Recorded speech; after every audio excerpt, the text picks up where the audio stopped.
Hi, everyone. This is Mary Kurek with Frontrunners Innovate Magazine, and I have with me Saray Khumalo, and she is in Johannesburg.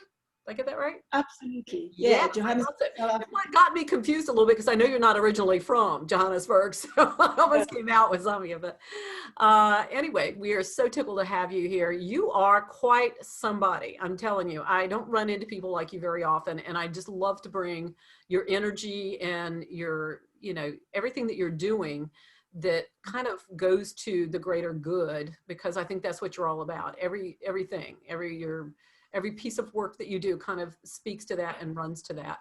And we like people like that in our Front Runners League for sure. So we want to pull in people who think differently. You definitely do.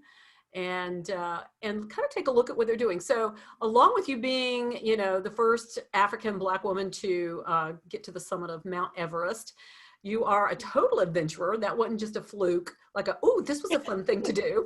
You did it for a purpose and a reason, and that ties with everything else that you're doing now moving forward with your coaching. So let's start with your background. So tell us, get us up to speed. Where did you come from? What brought you here to this adventurer place that you are in?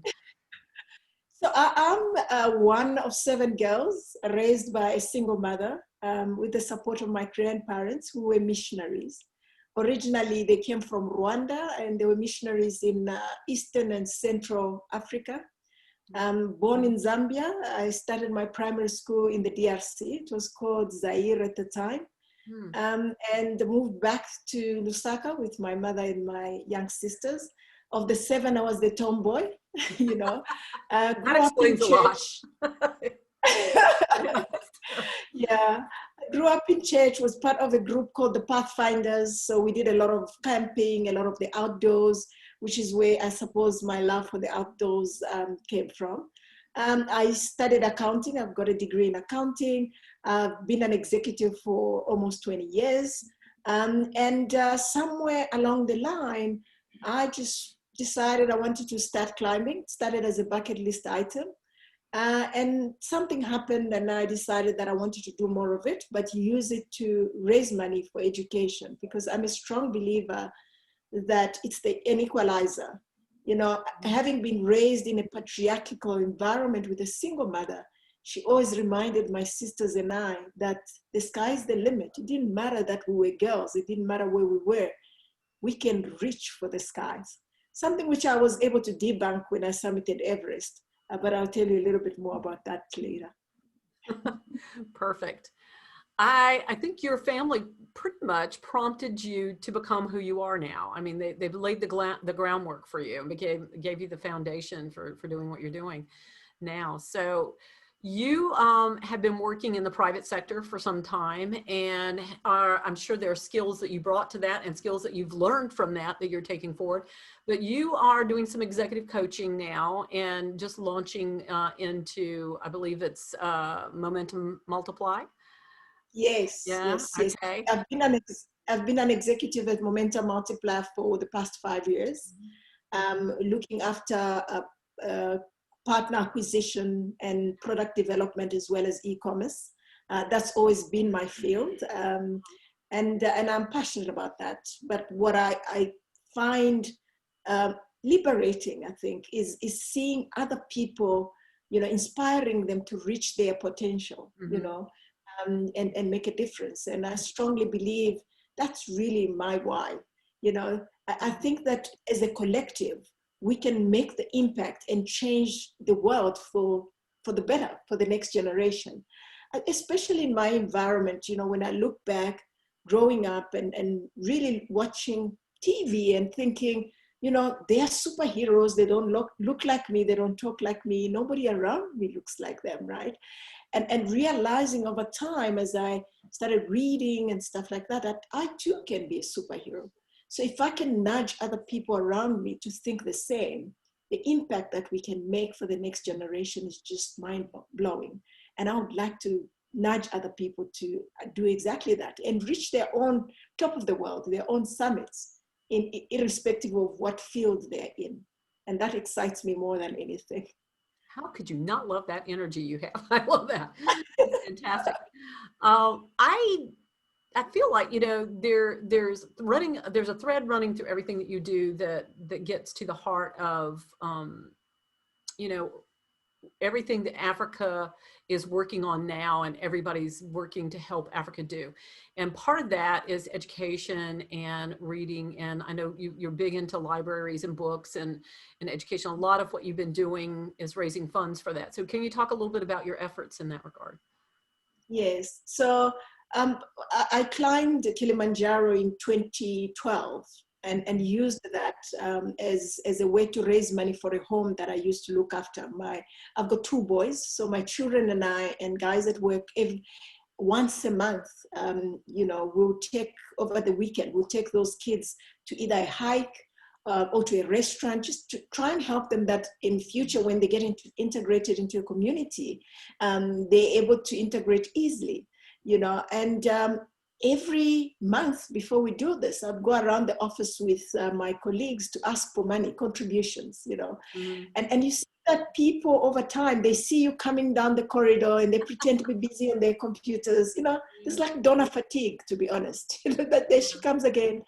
And I said, let's use this climb to actually sell them the experience, because not everybody will get to the rooftop of Africa, and use it to raise money for this home. So we raised enough money, built an outdoor gym, converted a room into a library. And that was my first library and experience. Mm-hmm. Although the summit happened on Kilimanjaro, when we were handing over, one of the kids in the home came to me and said, do you really come from the township? So the township is really not the good side of town, right? Mm-hmm. And I said, yes. Initially, I thought it was a joke. Normally, we joke like the Black people swim kind of joke. And I realized she was serious, right? She had the sense of self-disbelief. You know, she said to me, no, because people like us don't do things like this. That, Mary, bothered me as a mother of two boys, because I just thought I needed to do something to show her and my kids that it doesn't matter what they look like, where they're at, where they come from, you know, they can step on top of the world. They can do anything. And the only thing that I could lean on was education, because that is the one investment that my family did for me that has changed a whole lot, whether it's for my kids or the impactful work that I've been able to do. It's a way of teaching people to fish and not necessarily giving them fish. And I believe that it's one way that we can change the narrative for the next generation of Africans. So that was the journey to, you know, to climbing for a purpose. I started an initiative called Summits with a Purpose. I started climbing. I've done 4 of the 7 summits. So I'm doing the 7 highest peaks on the 7 continents. I've done Kilimanjaro, Elbrus in Europe, Aconcagua in Russia, as well as Everest, which is the highest in the world in Asia. And I've done the South Pole. So what I'm doing is called the Explorer Grand Slam. And there's only 67 people in the world that have done that. And I've so far raised over 2.6 million rands and built 5 physical libraries, 3 digital libraries, because that's what excited me about the lockdown. You know, the kids now can learn online. Mm-hmm. I think we're also giving them digital literacy, which is helping in bridging the digital divide. Yeah. Otherwise, we'll leave a lot of kids behind. I can go on and talk about the work. Absolutely, I'm passionate about it, and I just think that, you know, I'm 3 people I need to send this interview to, like as soon as we get off of it. Do you have partners? I know that we talked before, and it seemed like you have some partners, or you have some organizations that are supporting these efforts. Can you talk a little bit about that? Absolutely. So I've partnered with Momentum Multiplier. That's my employer. Yeah. So the longest time, until I summited Everest, I was funding myself mostly. So I was, you know, I sacrificed holidays to save up the money to be able to do these things. But when I came back and I made history, and you know, and it was such a big deal for many people, it inspired many people, they came on board and partnered with me, and they are funding the rest of my expeditions, which is a big plus. And the only thing is I use it to raise money for education. I do have my own NGO, but for these expeditions, I raise money for other NGOs. I've partnered with iSchool Africa. So iSchool Africa is the CSI arm of Apple or iStore Africa. And what we do is we get iPads and set up training for teachers in the school that we've identified, and actually set it up, train the teachers, manage the iPads for the whole year. I mentor some of the kids, and there's other celebrities that mentor other kids and other people that just want to mentor the kids throughout the year. And with that, I've also partnered with a company called Vumatel. So Vumatel is a fiber, they've set up fiber around the country. Mm-hmm. And when they pass a school, they put fiber for free. So that solves our problem. The school has internet access for free. We get them iPads and we get them training, creates a level of sustainability that I can never be able to do on my own. So my job is to just convince people like you to support the initiative. And there's these partners that are making sure that it's sustainable. So I feel very blessed to be able to be part of this job, these projects. That, just what you said there about not only the equipment, the iPads and the internet connectivity, I know solves two of the biggest problems right now in education in the continent. And so God bless you for doing that. If we could just replicate that all over the place, move it out from where you are and get it into those nooks and crannies. Wow, what a difference that would make. And it could. Absolutely. So as I'm sitting here talking to you, I'm just hoping people are listening to this when we get this live and will be interested in connecting with you and seeing what they can do, because this is fantastic. So before we leave all this, you are now doing some coaching, and we want to talk a little bit about that maybe, and helping some other people to become just like you, which is awesome. No, actually, not just like you, but to be their best summit, as you said, yes. to climb their own the summit. Best version of themselves. So yeah. One of go ahead. Sorry, go ahead. No, that's all right. Okay, one of the things that helped me is to lean into my strengths. You know, a few years ago, over 6 years ago, I went through coaching, and the way we did the process that we used was really a strength finder process in terms of coaching, to look at what I'm good at, what I do effortlessly, and focus on that and manage my weaknesses, which is very different to how I went to school. You know, you're not great at maths, put in more effort, get a tutor and all that. And I use that. I've used that with my clients, with my teams that I coach. And I also take my experience with Everest. By the way, I didn't get to Everest first time and I summited. I attempted 4 times before I submitted. And the wealth of nuggets and lessons that I got from my clients, I've embedded that into my my coaching and the system that I use to actually help other people to achieve their summits, you know, and to unleash, I actually said to unleash the extraordinary within. And I say that deliberately because when I first started climbing in 2012, I started my website and I said, I'm just an ordinary African woman trying to reach extraordinary heights. And I've since changed. I am extraordinary. So are you. You are extraordinary. And being ordinary is a choice. So I just use it to remind other people how extraordinary we are as human beings, uniquely extraordinary. And when you realize that, you dig deep and you don't look elsewhere because help comes from within. Exactly like I actually, reflected on when I chatted to that child at Kids Heaven. That's great. You are really something, like I said at the very beginning.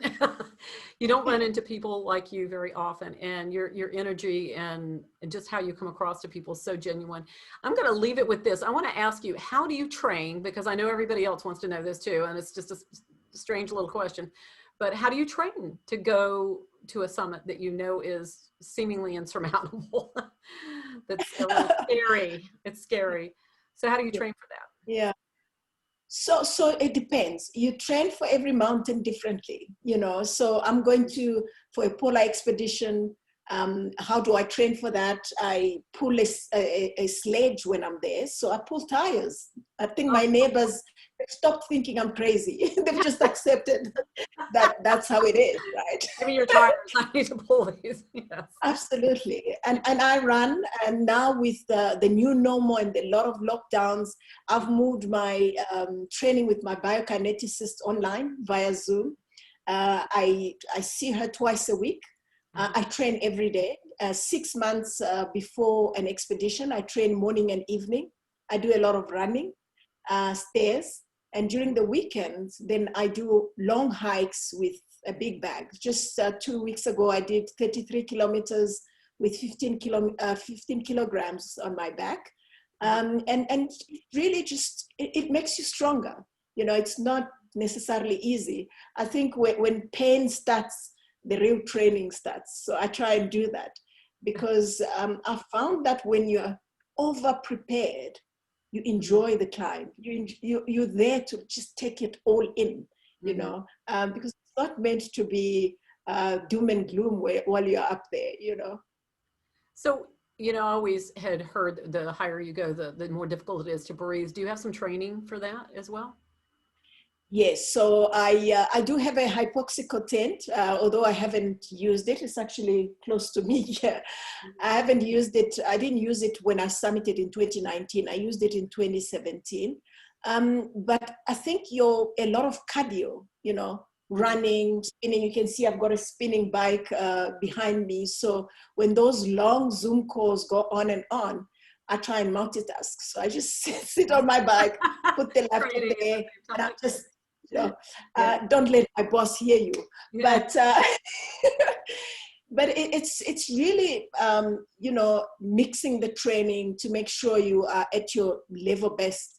You know, let the weather, you know, shut your expedition, but you must be ready at all times. Yeah. And I also try and make sure that when somebody comes up and says there is an expedition, I don't want to say, wait, let me prepare.